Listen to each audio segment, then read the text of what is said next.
Okay, I had to cheat. I got the electric impact out. I couldn't get this off by hand.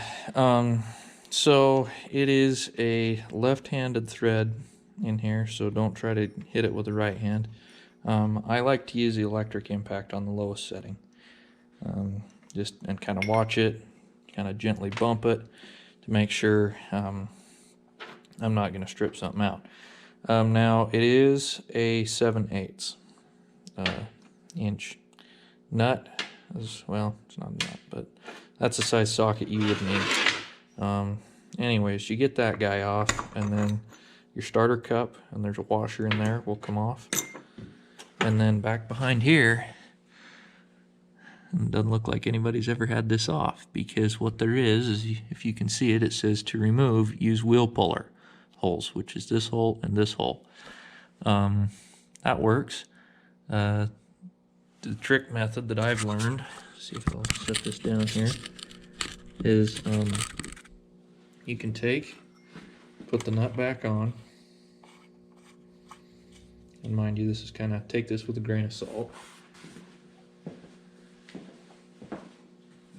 but you come back with the hammer, and you take it, and give it one good smack usually. This one's going to be tighter, like that. About 2 good smacks. You know, not a whole lot of force, just a moderate bit. And then that'll usually pop these off. I believe in the Briggs and Stratton manual for the older, well, the newer than this guy, letter series, cast iron blocks, I believe that's the protocol, is they don't mention a wheel puller. They just say, just gently tap it with a hammer. Okay, this guy is important. This is a soft key. It's designed to shear in case of being overloaded or something comes loose. If the flywheel comes loose, it's designed to shear and not tear up the crankshaft or the flywheel. So never put a hardened key in there, or you will regret it.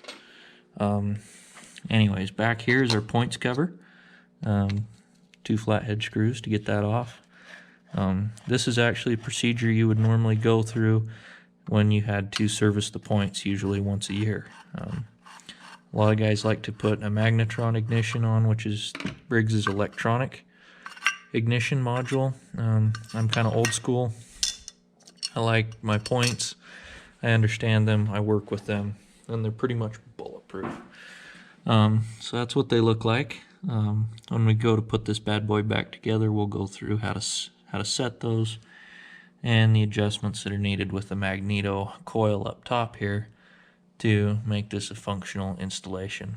You can see I put this on and I soldered it. I read in the Briggs book you're not supposed to do that, so we're going to put it back together the way that Briggs suggested, with just wrapping the wire around it pretty tight, kind of crimping it in a way, and then being done with it. So yeah, let me get this taken off, and then I'll get this loosened up, and then we can talk more. Okay, so I'm back. So there's 4 screws here, that machine screws that hold the magneto on. Now when you take this off, it's going to take the governor vane with it, because it's kind of all as one unit. Now as you can see back here, there is that wire, and I forgot about that wire. That runs down through there into the points cover. So let me get that fished out of there, and we'll be right back. Okay, so I'm back again. So I got this guy removed. I reversed my sin of soldering that on.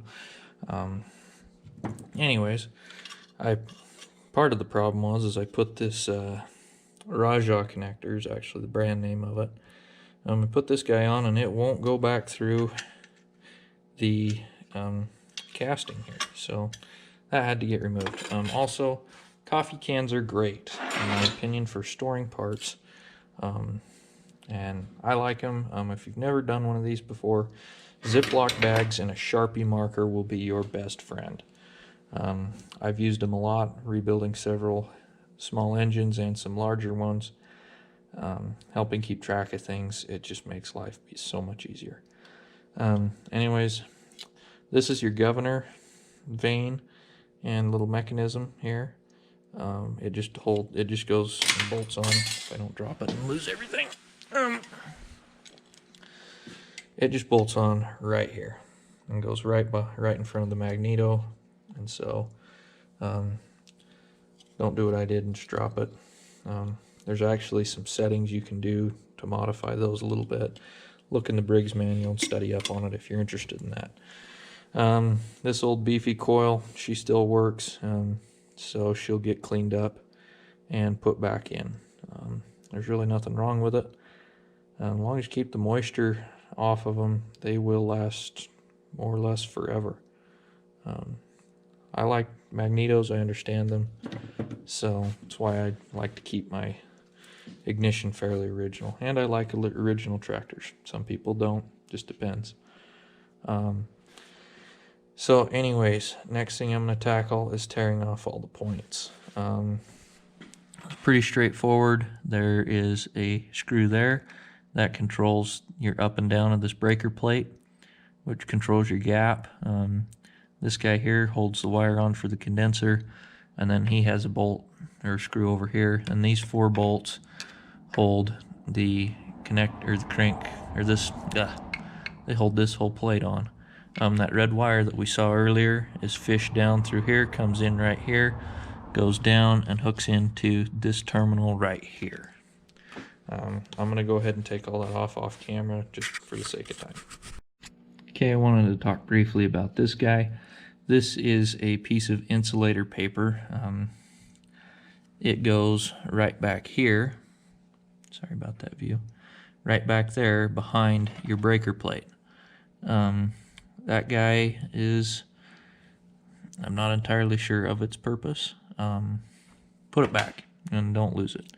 I don't think those come in the new Briggs kits. If you were to find a new old stock gasket sets are getting kind of slim. Head gaskets are available, but full-on gasket sets are getting kind of slim.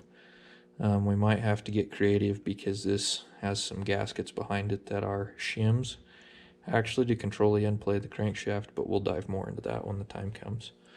So anyways, hang on to that, keep him safe. Points, and then this guy here. This is your points plunger. He is very important. He does a very important job of telling the points when to open and when to close. This guy, I think, is phenolic. Yeah, it looks that way. I don't know if you can see that, but there is a little bit of a ridge kind of worn in it, where it sat and ran in one spot, hasn't really moved.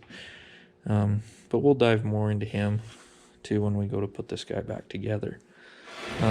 Next thing I'm going to do off camera is go drain the oil out of it. I haven't done that yet. Make sure that the oil's drained out of the gear case here, and we'll get this guy blown apart as far as we can.